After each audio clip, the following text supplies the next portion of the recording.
Okay, so we're starting a new section today, 4.1, which is polynomials. Make sure that you complete the daily review. The questions really are not that difficult, and they are included in your assignment for today.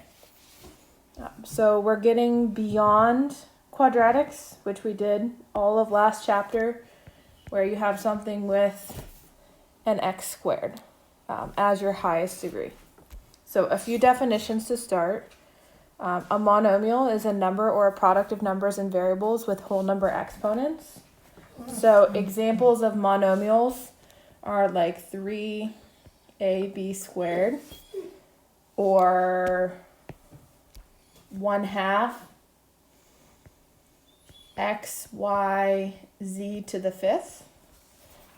You can have anything that's a product of numbers with whole number exponents. Things that are not monomials, we cannot have 1 over x. We also can't have x to the 4/3. That's an exponent, but it is not a whole number. And we can't have things like the square root of x. So we can have as many variables as we want, we just need whole number exponents. And as a refresher, whole numbers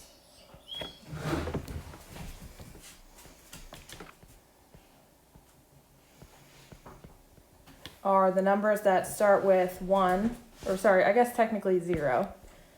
So 0, 1, 2, 3, 4, 5, so on and so forth.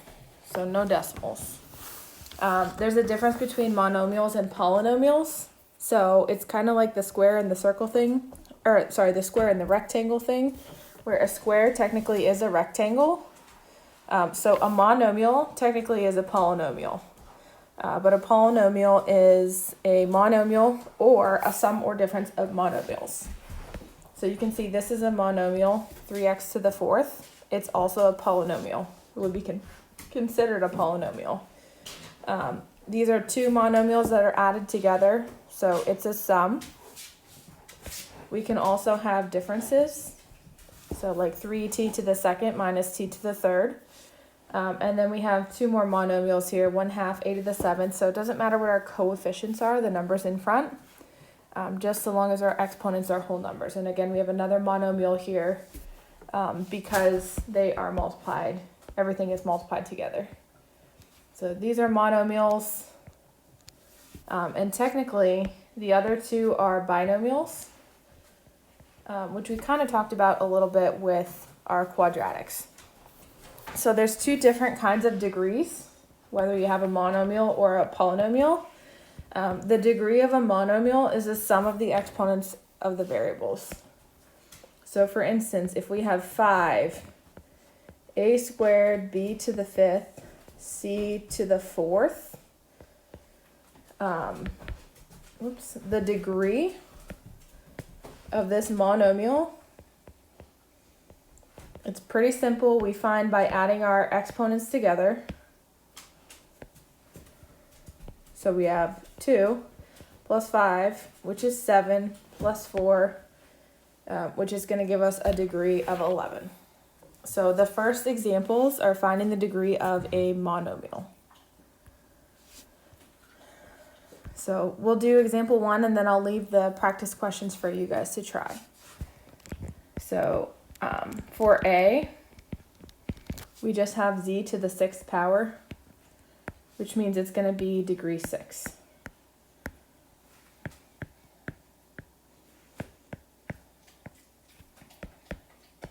So again, for a, this is a 6th degree monomial. If we don't have any exponents, then it's degree 0. Because we could have anything. We could have x to the 0 power because anything to the 0 power is 1.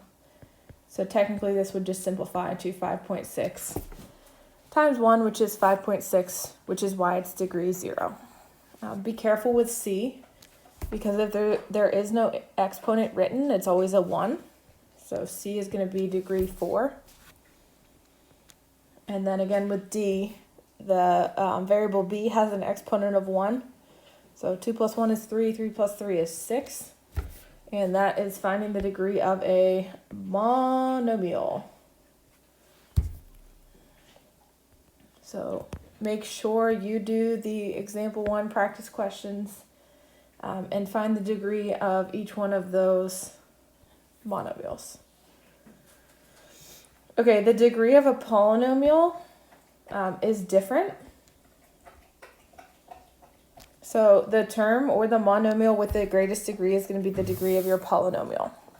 And then in standard form, terms are written in descending order by degree.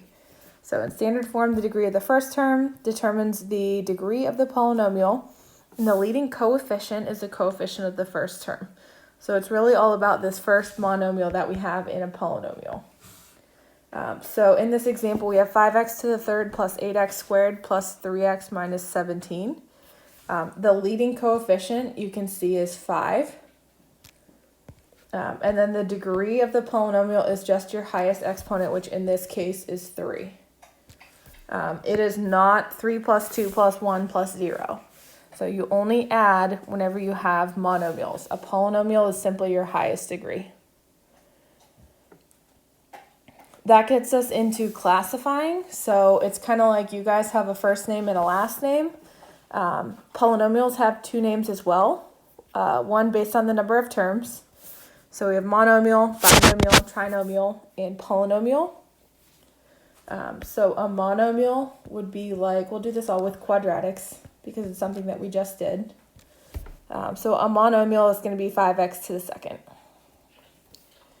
There's only one single term, nothing added or subtracted to it. A binomial would be something like x squared minus 5. So there's one term and there are 2 terms. A trinomial, so we factor a lot of trinomials, something like x squared plus 3x plus 2. So you can see 3 terms, 1, 2, 3 terms. And then a polynomial is anything more than 3 terms. So we have to kind of get up into higher orders. Our next one is cubic, which we'll talk about in a second, but x to the third plus x squared plus x, we'll say plus 1. So there are 4 terms, 1, 2, 3, 4. And anything more than 3 is going to be a polynomial. So we could have really an infinite amount of terms and make it a polynomial. But we could say, let's say we have x to the 5th, x to the 4th, x to the 3rd, x squared, x, and 1. So 1, 2, 3, 4, 5, 6 terms in this case. Which again is going to make this just simply a polynomial. Okay, we can also classify by the degree of our polynomial. So if we have degree 0, then that's going to be a constant. If it is degree 1, so if we're raising it to the first power, then it is linear. So for instance, this is something familiar that you studied in Algebra 1. If we said this is y equals x minus 4, you guys would know that that's a line with a y-intercept of -4 and a slope of +1. So the first degree, and we could put this little 1 in here, the first degree is considered to be linear. After that, this is what we studied all last chapter, so quadratic, if you have degree 2. So you can see our first term, when it's written in standard form, has an exponent of 2. It's called quadratic. And then getting into the new stuff then, cubic. So if we have degree 3, it's going to be considered cubic. If it's degree 4, then it's quartic. So there are 4 quarters in a dollar.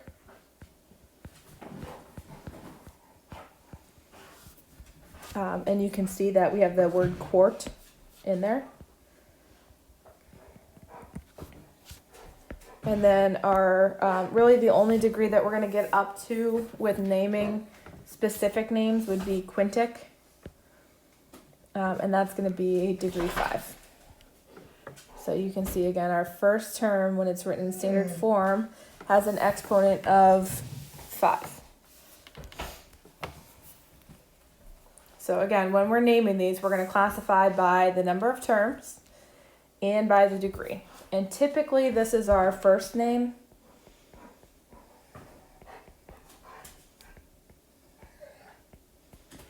And then classifying by the number of the terms is the last name. So if you're reading a book, a math book, and it talks about a some sort of polynomial, it would name it as a quadratic binomial rather than a binomial quadratic. So we'll do example 2, and I'll leave example 2 practice for you to do. So we want to rewrite each polynomial in standard form, identify the leading coefficient, degree, and the number of terms, and then we want to name the polynomial. So the first thing we want to do is write it in standard form. So our highest exponent is 2, so negative 5x squared, and then our next highest exponent is the first power, so plus 4x, and then we have our constant, which is just simply 3. So there it's written in standard form. Our leading coefficient then, which I'm just going to abbreviate as LC, it's this number that's right here, which is negative 5. The degree is our highest exponent, so that's going to be degree 2.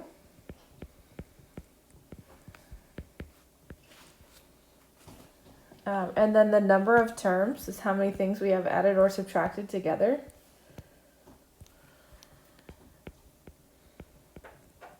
So in this case, we have 3 terms.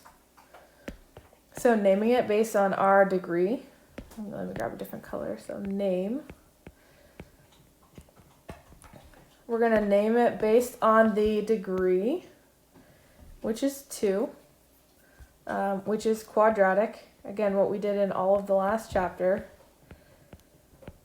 solving quadratic equations. And then based on the number of terms, so in this case, because there are 3 terms, this is a trinomial. So the name again, first name, last name, quadratic, trinomial. And that's going to answer the whole question. Writing it in standard form, naming the leading coefficient, stating the degree, how many terms it has, and then naming our polynomial. So with the next one, similar, but a little bit different. So our highest degree, or our highest exponent is 4. So in standard form, we would have 8x to the 4th. And then after that, we have x squared. So it's going to be plus 3x squared. And then we have this constant that is minus 4. So again, we need our leading coefficient, which I'm just going to write as LC. And that's going to be, in this case, an 8. The degree is our highest exponent, which in this case is 4. This is how this one's really similar. We have 3 terms again.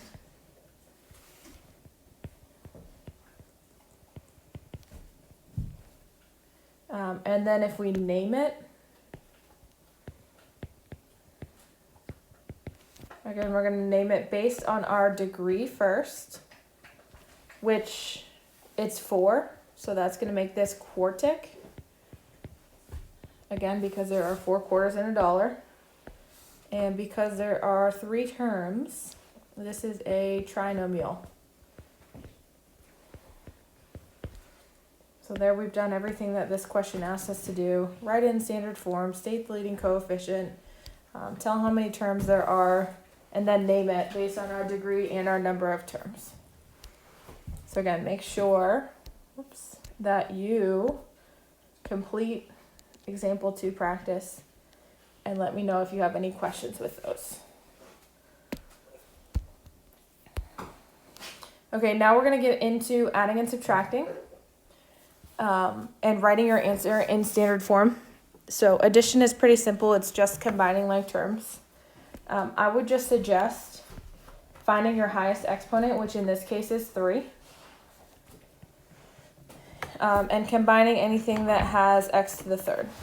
So we have 2 plus 1, which is going to give us 3 x to the third power. So notice you keep your exponent, you don't add them together and get x to the 6th. And then go to your next highest exponent, which would be squared. And there is nothing to combine that with. So we would just have plus 5x squared. And then we have 7x, positive 7x, and a minus 1x, which is going to give us plus 6x. And then last but not least, we have our constants, which are 9 and 4. So we would have plus 13.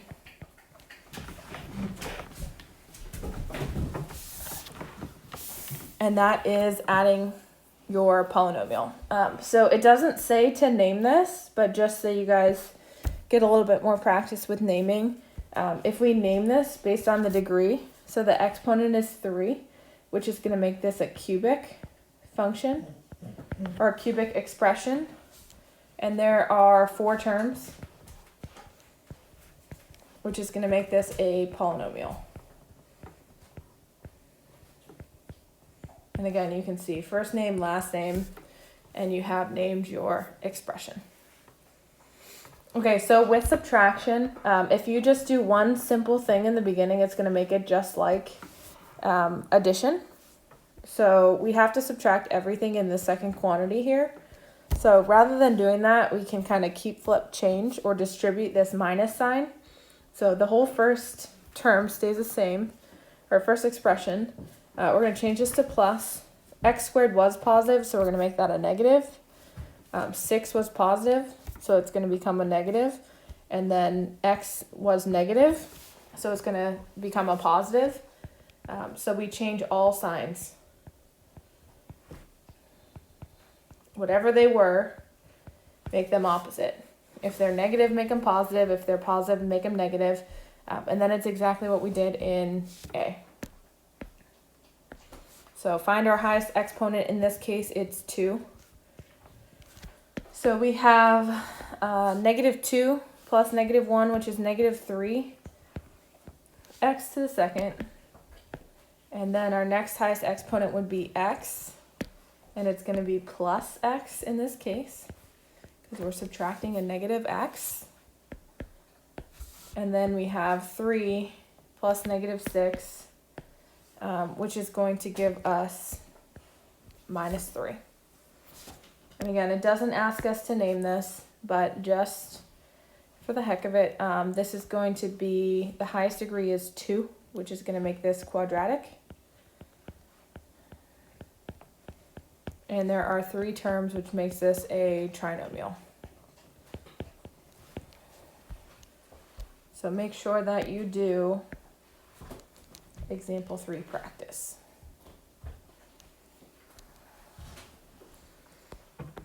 Okay, example 4 and example 4 practice should be pretty simple for you. You're going to have 2 different answers. So we've done function notation before. So you're going to do the f with an x input of 0. So you're going to do 3 times 0 to the third minus 18x plus, 18 times 0 plus 45. And you can use your cell phone calculators, or you could use Desmos to do this. And you'll figure out what the f of 0 is. Should just be one single number. And then you're also going to do the same thing with an input of 200. So you're going to have 3 times 200 to the third power minus 18 times 200 plus 45. And you should get a pretty large number for this one. Again, it's just going to be one single number when you simplify this. But this one should be pretty big. And the first one should be between 0 and 100. And then you're going to do, again, the same thing for example 4 practice. It's a little bit more complicated of a formula, but you're going to figure out the f with an input of 4 and the output f of 17. We're going to look at some skills for analyzing, describing, and graphing later. But for now, you can use a graphing calculator or you can use Desmos. So again, on your iPads, you should have Desmos. It's a free app. You can use it on Safari, or you can actually download the app. And it's going to be super helpful with graphing these and kind of analyzing them and checking out what's going on with our functions. So here's example 5. Make sure that you actually put this into the calculator, whether it's Desmos or an actual graphing calculator, so you can see what's going on with the graph. Because if you were to get questions like this on the SATs, you would need to know how to put them in there. The pictures aren't going to be given to you. So example 5 says, graph each polynomial function on a calculator, describe the graph, and identify the number of real zeros. So the real zeros are wherever this is going to cross the x-axis. So in the case of the first one, you can see there's one right here, there's one right here, and there's one right here, which is going to give us 3 real zeros. And then just a description, so there's an infinite amount of ways that you could kind of talk about your graph. But typically we read a graph like we read a book, so from left to right. So our graph is increasing, and then it starts decreasing, and then it starts increasing again. From left to right, it crosses the x-axis 3 times, so there appear to be 3 real zeros. And then with the second one, so again, if we start with the zeros first, so we're talking about how many times it crosses the x-axis. It's really the only one that we're concerned with for now. We're not worried about the y-intercept, but we can see 1, 2, 3, 4. So it crosses the x-axis 4 times, which means that there are 4 real zeros. And again, reading a graph like we read a book. So from left to right, the graph is increasing, decreasing, increasing, and then decreasing again. And we could talk about the end behavior with our graphs as well. So make sure that you do the next 2 slides for example 5 practice.